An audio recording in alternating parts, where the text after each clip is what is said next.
Service in Lincoln has issued a severe thunderstorm warning for eastern Fayette County, northeastern DeWitt County, southeastern McLean County, Champaign County, northwestern Douglas County, until 12:45 p.m. At 12:21 p.m., severe thunderstorms were located along a line extending from near Saybrook to Mahomet to near Odsdale, moving northeast at 60 miles per hour. Expected hazards include 60 miles per hour wind gusts. This is a radar-indicated threat. The following impacts are expected. Expect damage to roofs, siding, and trees.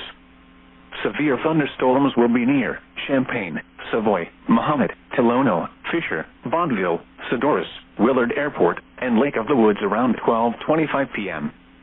Urbana, Rantoul, and Thomasboro around 12:30 p.m. Philo around 12:35 p.m. This includes the following highways: Interstate 57 between mile markers 220 and 257. Interstate 72 between mile markers 165 and 182. Interstate 74 between mile markers 161 and 198.